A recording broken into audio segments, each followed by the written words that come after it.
Muito bom dia a todas, a todos.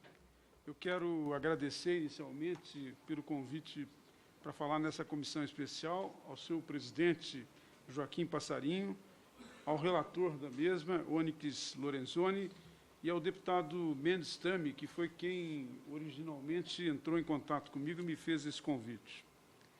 Eu, evidentemente, me sinto muito honrado de estar aqui, compartilhar reflexões sobre esse tema tão central para o país e poder contribuir, ainda que modestamente, para o enfrentamento de uma questão que, como todos nós sabemos, vem afetando o funcionamento da democracia brasileira. Acho que não é demais chamar a atenção para o fato de que a corrupção ganhou uma enorme centralidade em todo o processo político brasileiro, particularmente nesses 10, 15 últimos anos, em que ela se transformou num fenômeno sistêmico. E é isto que dá a gravidade do que está sendo enfrentado por esta comissão. Eu quero, aliás, aproveitar essa ocasião para dizer que acho que a celeridade com que a comissão está tratando um tema tão importante, a partir da proposta que foi apresentada com o apoio de mais de 2 milhões de pessoas, essa celeridade é exemplar para o funcionamento do Parlamento brasileiro, do Congresso brasileiro, no enfrentamento dessa questão. Eu esclareço de partida também que eu pretendo falar como alguém da área das ciências humanas, que, não sendo advogado ou jurista, eu deixarei de tratar dos aspectos propriamente jurídicos das propostas feitas pelo Ministério Público, que teve esse apoio de mais de 2 milhões de pessoas. Eu gostaria de tratar do fenômeno da corrupção no que se poderia chamar o contexto dos seus efeitos para a qualidade da democracia brasileira. A abordagem da qualidade da democracia, com a qual eu tenho trabalhado, remetendo a autores muito importantes, contemporâneos, cientistas políticos italianos como Bobbio, cientistas políticos norte-americanos e latino-americanos, essa qualidade é a que veio depois da enorme literatura política que primeiro abordou as transições políticas do autoritarismo para a democracia, iniciadas em várias partes do mundo nos anos 70 do século passado. Depois vieram os estudos sobre a consolidação da democracia, ou seja, sobre a capacidade dos novos regimes de ganhar graus de estabilidade que tornasse permanente a experiência democrática. Agora, eu diria que a questão que se coloca não é mais saber se nós temos ou não democracia, mas é de nós indagarmos sobre qual é a qualidade dos regimes que se estabeleceram na Europa, na América Latina, na Ásia e na África, principalmente nas últimas 2 décadas. Para essa abordagem, o conceito de democracia não se limita ao direito dos cidadãos de elegerem os seus governantes e os seus representantes, o que, aliás, é muito importante, mas não se limita a isso. O conceito se refere a 3 princípios fundamentais. Em primeiro lugar, o estabelecimento do primado da lei, ou que, na tradição anglo-saxã, se chama rule of law. Em segundo lugar, a extensão e a consolidação dos direitos de cidadania, dos quais o direito de participação eleitoral e de participação cívica são tão fundamentais. Mas o conceito também se apoia de uma maneira muito forte, muito acentuada, na institucionalização de mecanismos de controle do abuso do poder, ou seja, as regras e os procedimentos de fiscalização e controle dos governos. Quero chamar a atenção para isso porque, num certo sentido, é isto que torna factível ou não de que nas democracias os cidadãos sejam os soberanos, ao contrário dos regimes anteriores em que os soberanos se impunham. Neste caso, no caso da democracia, os eleitores são os soberanos, mas isso não se exerce só pelo voto, por causa da autonomia relativa que os eleitos têm entre um período de uma eleição e outra. Neste período, o que pode tornar viável a existência da soberania dos cidadãos são os mecanismos de fiscalização e de controle. Eu lembraria, nesse sentido, a importante contribuição dada pelo cientista político argentino Guillermo O'Donnell, e que viveu vários anos no Brasil, e que propôs a distinção entre os conceitos de accountability vertical, horizontal e social. A responsabilização dos governos, que é a accountability vertical, ela se realiza através do voto popular. Mas, como eu disse, o voto indica, direciona, mas ele tem uma dimensão limitada da sua capacidade de exercer a soberania. A accountability social se realiza pela vigilância da sociedade civil, o que depende, em grande parte, da existência, da presença e de uma enorme vitalidade da capacidade da sociedade civil acompanhar o processo pelo qual as decisões políticas são tomadas. E, finalmente, a accountability horizontal é aquela que se realiza pelas instituições da democracia, principalmente o parlamento e a justiça. Acho que aqui é extremamente importante, para fazer uma conexão com o conceito de império da lei, a ideia de que o parlamento e a justiça são instituições autônomas, têm independência, têm capacidade de ação e não são limitadas pela ação do executivo. Acho que nós temos uma área de reflexão sobre essa relação no Brasil, que é uma relação relativamente assimétrica entre as relações do executivo e dos outros poderes. Embora se possa dizer que nos últimos anos nós estamos caminhando para progressivamente ampliar a autonomia, particularmente da justiça e do legislativo. Pois bem, eu creio que não é muito difícil perceber, a partir dessas considerações, o impacto da corrupção nas condições que supostamente asseguram a qualidade da democracia. O meu colega Fábio já avançou bastante a reflexão sobre isso, e eu quero concordar com enfatizar alguns dos aspectos sobre os quais ele chamou a atenção. A corrupção, em primeiro lugar, frauda o princípio do primado da lei. Isso é muito claro, porque, através dos mecanismos de corrupção, alguns cidadãos conseguem ser mais iguais do que outros. E os mecanismos existentes até agora, até recentemente, embora nós estejamos caminhando na direção oposta, de impunidade, são aqueles que asseguram esta desigualdade. Mas a corrupção frauda também a participação popular. As escolhas de políticas públicas feitas através de eleições mudam, se alteram com a intervenção dos esquemas de corrupção, especialmente como aconteceu no caso do Brasil, quando a corrupção assume um modelo, um modo sistêmico de operar, em que ela leva a interação entre setores do mundo da economia, setores da economia privada, os altos funcionários de empresas ou de setores do Estado e os partidos políticos. Nesse mecanismo de interação sistêmico, é evidente que a adoção de políticas públicas feita pelos eleitores fica em segundo lugar. Aliás, sobre isso, eu concordo com a declaração que fizeram nesta comissão o juiz Sérgio Moro e o procurador Deltan Dallagnol, segundo os quais, ao fraudar a escolha de políticas públicas, a corrupção tem um efeito letal. Ela mata, na medida em que ela retira recursos dos hospitais, da saúde, da educação, da segurança pública. Ela retira recursos e, nesse sentido, limita a capacidade de projeção que os governos democráticos têm para responder à expectativa dos seus eleitores, dos cidadãos. Para não ir longe nesse diagnóstico do impacto da corrupção na qualidade da democracia, eu gostaria de resumir a questão da seguinte maneira. A corrupção compromete a legitimidade do regime democrático, porque ela golpeia o princípio de igualdade perante a lei e o princípio segundo o qual, na democracia, os cidadãos são os soberanos. A corrupção compromete a noção de igualdade da competição eleitoral, favorecendo alguns em detrimento de outros.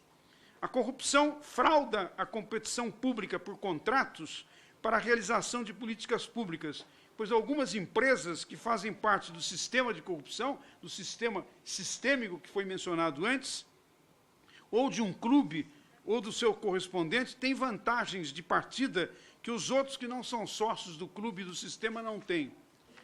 Pois bem, em face desse quadro, eu diria que as únicas novidades que ocorreram no Brasil nos últimos anos em relação a esta centralidade que a corrupção assumiu na experiência brasileira, foram, por um lado, a Operação Lava Jato e, por outro, a proposta dessas 10 medidas em exame por essa comissão. Tanto a Operação Lava Jato como as 10 medidas representam, a meu juízo, uma mudança substancial do paradigma quanto ao funcionamento das instituições de fiscalização e controle e um aspecto extremamente importante que eu pretendo desenvolver um pouco mais, quanto também ao lado da cultura política dos brasileiros no que se refere à relação com a corrupção. Eu salientaria, nesse sentido, especialmente as medidas que visam, em primeiro lugar, aperfeiçoar a prevenção, aumentar a transparência, proteger as fontes de informação sobre a corrupção. Eu elogiaria ainda as medidas que visam a limitar ou a impedir as práticas recursais sem fundamento na lógica dos processos originais. O aumento dos prazos de prescrição de crimes, como, aliás, foi agora apresentado de maneira tão brilhante pelo o orador que me antecedeu. A criminalização do enriquecimento ilícito. O aumento das penas para as crises de corrupção de alto valor. A recuperação do lucro ou produtos derivados do crime. E quero chamar a atenção para um aspecto extremamente importante, a responsabilização dos partidos políticos, especialmente no que se refere ao uso do Caixa 2. Acho que nós temos uma situação no que se refere ao lugar do sistema partidário no Brasil que é extremamente preocupante, não só por causa da sua fragmentação, que, evidentemente, torna mais difícil a governabilidade, mas também porque o sistema partidário, os partidos acabaram se envolvendo em práticas de crime, o que condena a sua representação e a sua capacidade de servir como instrumentos de representação para os seus eleitores e para a sociedade brasileira. Por esta razão, que os partidos sejam responsabilizados no sentido de enfrentarem a contribuição que dão para este rebaixamento da democracia, me parece que é um ponto extremamente importante. Mas eu quero elogiar especialmente a proposta que aparece nas 10 medidas de se utilizar parte dos recursos de publicidade e de marketing para informar, esclarecer e educar a sociedade sobre a natureza do fenômeno da corrupção e sobre o seu impacto na qualidade da democracia. Embora ela não seja o único fator causal do fenômeno da corrupção, a cultura da corrupção, a cultura de leniência, a tolerância, a aceitação social, com ela tem um papel claramente desagregador das instituições democráticas. O ato de aceitar a corrupção como um meio de levar vantagem, ao invés da noção de interesse bem compreendido, como foi discutido por Alexis de Tocqueville, no seu famoso livro sobre a democracia na América, instaura a noção segundo a qual, contra os interesses da sociedade e da comunidade imediata, deve prevalecer o princípio do benefício a qualquer custo, mesmo que indevido, contra a lei, como é o caso, aliás, do que se generalizou num certo momento do processo político brasileiro, chamar a noção, a ideia do é dando que se recebe, ou da ideia de que sempre as pessoas devem procurar levar vantagem. Não é? O doutor Fábio chamou a atenção aqui para o como isso, inclusive, está instaurado na percepção das famílias brasileiras, que às vezes preferem estimular que seus filhos desenvolvam a sua concepção sobre a sociedade, sobre a relação entre os cidadãos e sobre a relação entre os cidadãos e o Estado, nesta perspectiva de vantagens que muitas vezes contrariam o interesse da sociedade. Acho que existe aqui um nexo, uma conexão extremamente importante que tem que ser desenvolvida, tem que ser construída na educação e nos mecanismos pelo qual o Estado enfrenta a corrupção, que é o nexo entre direitos estabelecidos na Constituição e o modo como as pessoas que querem defender os seus interesses individuais, pessoais, podem proceder e podem se relacionar em relação ao seu papel público. Eu queria compartilhar que tenho realizado pesquisas de cultura política dos brasileiros desde meados dos anos 80 do século passado. Para resumir o conjunto dessas pesquisas, um dos aspectos mais importantes que derivam das pesquisas é a síndrome de desconfiança e de descrença dos brasileiros das instituições democráticas. Vejam bem, não se trata de uma rejeição à democracia como ideal, mas há uma crítica extremamente intensa, dura, severa ao funcionamento das instituições. Quero chamar a atenção aqui para um aspecto que diverge das pesquisas realizadas na Universidade de São Paulo, dos dados que têm sido coletados no Brasil pelo Instituto Latino Barômetro. Ao contrário do Latino Barômetro, nós verificamos no Brasil um crescimento da adesão que as pessoas têm, as pessoas comuns têm, ao ideal da democracia. A democracia, quando ela é colocada em confronto com a experiência da ditadura ou com outras experiências. Não há uma diminuição, como diz o Latino Barômetro. O que há, isto sim, que é extremamente preocupante, é uma perspectiva crítica, de uma cidadania crítica, que critica o funcionamento das instituições. Os índices mais altos de desconfiança e de descrença dos brasileiros com as instituições são as que afetam os partidos políticos, o Congresso Nacional, o governo e o judiciário. No caso dos partidos políticos do Congresso, esses índices de desconfiança são iguais ou superiores a 80%. No caso dos partidos, 82%. No caso do Congresso Nacional, 80%.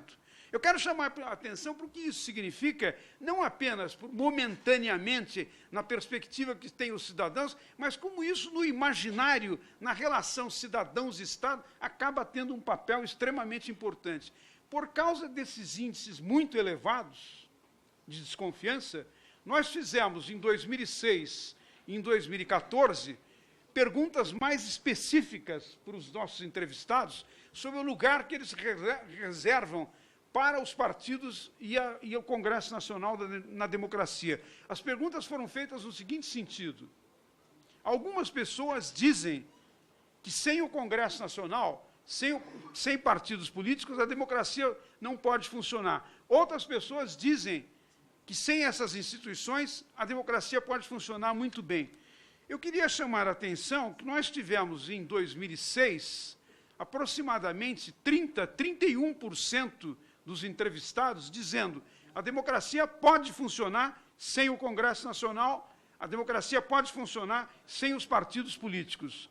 Pois bem, em 2014, depois das manifestações de 2013, depois do mensalão, depois da deterioração que ocorreu no sistema político brasileiro, os índices dos que dizem a democracia pode funcionar sem partidos e sem Congresso subiram respectivamente para 45% e 46%. Acho que é extremamente grave que nós constatemos essa percepção de uma parte da cidadania em relação a instituições que são tão centrais no funcionamento da democracia e particularmente importantes precisamente pela sua função de accountability horizontal ou de fiscalização, controle e monitoria do abuso do poder. Pois bem, quando nós apelamos nas análises acadêmicas para modelos estatísticos mais sofisticados, para verificar as causas da síndrome da desconfiança e da descrença dos cidadãos, a associação mais forte que aparece é com a percepção do mau funcionamento das instituições e com a percepção da existência e do crescimento da corrupção. Ou seja, as pessoas desconfiam tanto mais das instituições, quanto mais percebem a existência, a presença e a impunidade da corrupção. Quanto mais percepção da corrupção, mais desconfiança. Mas, além disso, e contraditoriamente, eu diria, verifica-se também a existência de um panorama de leniência e de aceitação da corrupção entre segmentos dos brasileiros. Não de todos os brasileiros, mas de uma parte. Vejam, eu queria apenas, de novo, citar alguns dados das pesquisas que nós temos realizado para chamar a atenção para a importância dessa questão. Quando se faz a pergunta sobre a corrupção dos políticos, perto de 80% dos brasileiros rejeitam, são contra, e, portanto, criticam os políticos.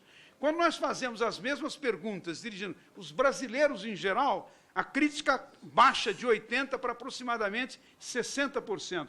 Mas quando nós colocamos a pergunta para as pessoas individualmente, se elas pudessem superfaturar obras públicas, nomear parentes para exercer funções independente da sua qualificação. Rouba mais faz, e uma série de outros indicadores, em torno de 40%, 45% dos brasileiros rejeitam, o que significa que uma maioria acaba aceitando os procedimentos. Não é? Isto implica que, portanto, nós temos uma cultura favorável à corrupção no país.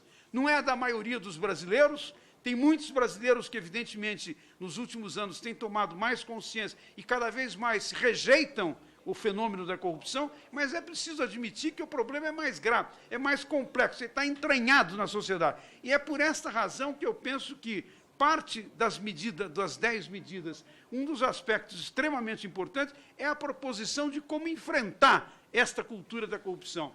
Nesse sentido, eu quero fazer o elogio da proposta que objetiva destinar 10% a 20% dos recursos de publicidade dos governos para uma campanha de educação sobre a corrupção e sobre as suas consequências.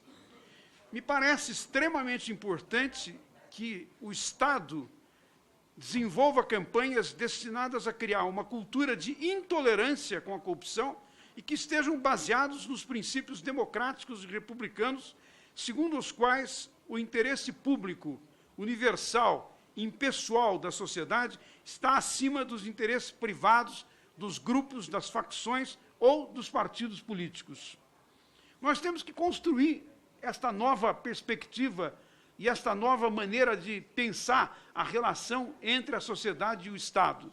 Acho que as senhoras, os senhores deputados, membros dessa comissão, todos têm em conta como, de alguma maneira, no processo recente, ao lado do processo de democratização que ocorreu no Brasil desde meados dos anos 80, nós também construímos, pela iniciativa de atores, de partidos, esta ideia de que a corrupção deve ser naturalizada, é uma parte natural do funcionamento da sociedade. Acho que nós temos que remar contra essa corrente se nós quisermos enfrentar o problema devidamente. Não é? Eu quero enfatizar a novidade, o ineditismo dessa proposta. Em realidade, essa é a primeira vez, a meu juízo, que o Estado brasileiro enfrentaria o fato de que a tolerância com a corrupção afeta o bem-estar da comunidade, afeta a natureza do regime democrático e afeta as políticas públicas que se deseja desenvolver. A maneira de fazer isso é, evidentemente, uma questão em aberto. Pode ser pela criação de um fundo nacional, como propõe o relator Onyx Lorenzoni, ou por uma determinação legislativa, por exemplo, para o Ministério da Educação, para que os processos de esclarecimento da campanha, não apenas de compreensão do fenômeno, mas de afirmação de direitos, que é a contraposição da perspectiva da corrupção, sejam feitas no processo educacional, desde a mais tenra idade dos brasileiros, mas que seja acompanhada ao longo do tempo e que seja um elemento central, inclusive na pesquisa que se desenvolve na academia brasileira. Como professor da Universidade de São Paulo, eu tenho mais de 40 anos de trabalho e de pesquisa na universidade, eu queria dar o testemunho de que apenas recentemente nós temos 1 ou 2 projetos que examinam o lugar, o papel e o impacto da corrupção na vida brasileira. Nada mais do que isso foi feito na Universidade Brasileira até agora. Então, eu penso que nós estamos diante de uma situação extremamente importante, que é a de remar contra e apresentar, na linha do que propõe o projeto das 10 medidas, uma campanha que, necessária, teria o papel extremamente importante de colocar no contexto a leniência e, dessa maneira, contrarrestar a existência da corrupção. Essas eram as observações mais importantes que eu queria fazer nesse depoimento, e, evidentemente, eu estou convencido que, no seu conjunto, as 10 medidas representam um avanço extremamente importante no combate à corrupção. Mas eu não posso terminar o meu depoimento sem fazer menção, ao menos, a alguns poucos problemas que eu vejo na proposta. Eu tenho dúvidas sobre a pertinência, a prudência e a eficácia de 3 das medidas que foram propostas. Em primeiro lugar, o artigo 38, que prevê uma retribuição financeira para quem contribuir para a obtenção de provas ou colaborar para a localização de bens em ação penal. Eu quero dizer que eu compartilho, quanto a esse ponto, a crítica que foi feita aqui pelo meu colega professor da Unicamp, Roberto Romano, ao digamos assim, ao passivo moral dessa prática e a lembrança que ele fez da experiência dos sicofantas na Grécia Antiga. Eu não vejo que seria saudável remunerar os que se dispuserem a prestar informações sobre a corrupção. Acho que isso pode introduzir uma distorção na relação cívica que as pessoas têm que ter com a política, com o Estado e com o funcionamento dos governos. Em segundo lugar, eu também tenho algumas dúvidas, mas assinalo, senhor presidente, são dúvidas, eu não tenho posição definitiva sobre isso, são dúvidas que eu expresso, compartilho, porque acho que faz parte do debate apropriado nessa comissão, não é? Tenho também dúvidas quanto à proposta que considera possível aceitar a ilicitude de provas ilícitas obtidas com base em boa-fé. Acho que aqui nós entramos numa área, numa seara, em que é extremamente difícil definir exatamente o que é a boa-fé. É algo muito difícil, como se sabe. E estabelecer uma regra baseada nesta dimensão, eu temo que implicaria no risco, ao meu juízo, de subjetivar a um grau extremamente difícil de defender o processo jurídico correspondente. Finalmente, eu também tenho dúvidas ainda em relação ao artigo 50, que propõe o estabelecimento de um teste de integridade dos servidores públicos, baseados na simulação da oferta de vantagens, sem o conhecimento dos servidores envolvidos, com o objetivo de testar sua conduta moral e a sua predisposição para cometer atos ilícitos. A minha dúvida, que talvez não tenha fundamento jurídico, deixo em aberto esse debate, mas a minha dúvida que ocorre nesse caso já foi apresentada aos senhores por outros depoentes. Eu quero apenas enfatizar alguns dos seus aspectos. Um teste baseado em uma simulação implica em atribuir poderes secretos, eu diria, de elaboração às corregedorias, controladorias, ouvidorias e órgãos congêneres de fiscalização e controle. Muito bem, para além das admoestações conhecidas sobre a situações desse tipo, como as que foram feitas pelo filósofo político italiano Norberto Bobbio, quanto aos chamados perigos dos segredos de Estado e de procedimentos congêneres, eu penso que aqui nós sempre teríamos também a questão clássica de saber, nesse caso, quem controla os controladores, ou seja, como manter sob controle a ação dos que estariam encarregados de simular as situações que poderiam envolver o abuso da lei.